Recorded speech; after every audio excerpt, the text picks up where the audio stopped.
Hi everyone, my name is Eleftherios Triantafyllidis and I'm a second-year PhD student at the University of Edinburgh. Today we're presenting one of our latest work, and that is the challenges in modeling human performance in 3D space with Fitz's original formulation. With a recent spike in technology, particularly that seen in VR, AR and MR, overall immersion has increased. Stereoscopic vision and multimodal interfaces have given us a new definition of immersion, increasing overall human performance and rendering virtual environments and simulators very realistic.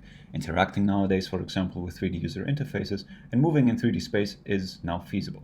Multi-user collaboration, especially training humans on simulators, is just one of the applications where increase in immersion has really helped us in making a real-life impact.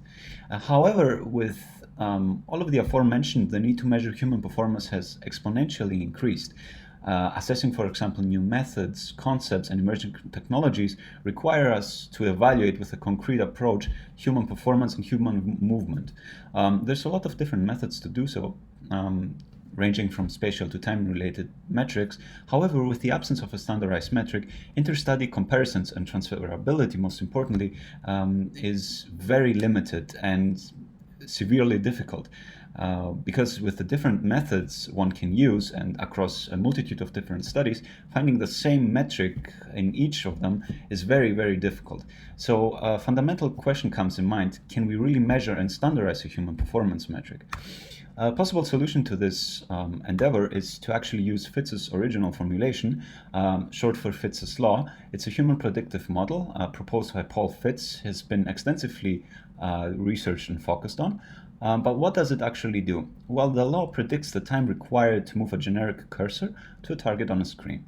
This time required is also known as movement time and is represented as a function of the ratio between the distance to the target and the target's width.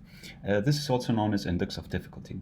A simple example is to show actually the equation of Fitz's law, which is a simple line equation with the index of difficulty represented as a logarithmic ratio between the distance of the target and the target's width.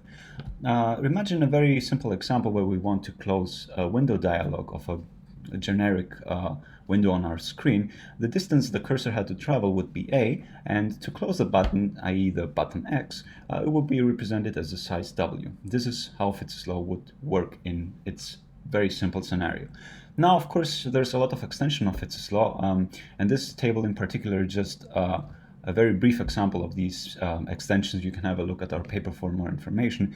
In here we just summarize the equations of each one, so the movement time and the index of difficulty, which is the part which is mostly extended, and also the model characteristics of each formulation, whether it's applicable in 2D space or 3D space, and certain special criteria one would have to take into account.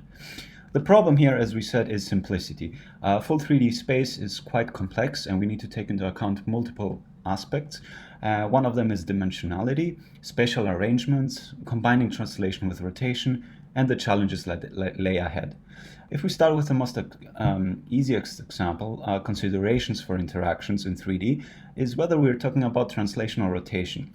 Most methods to date have only focused on translation, and Fitz's original formulation was intended for one-dimensional translational tasks exclusively, but there has been an extension towards rotation, which is fundamental, and everyday object handling in our lives is dependent upon both, so these separate concepts of motion need to be taken into account. Another thing to take into account is also whether we are talking about pointing or manipulation. To this date, all models have exclusively focused on pointing, yet manipulation, and that is with the presence of physical quantities such as friction, gravity, and forces, is also very important to take into account. And here a question arises whether we can model both types of interactions within just one formulation of Fitz's law, and whether that can be combined under one unified metric.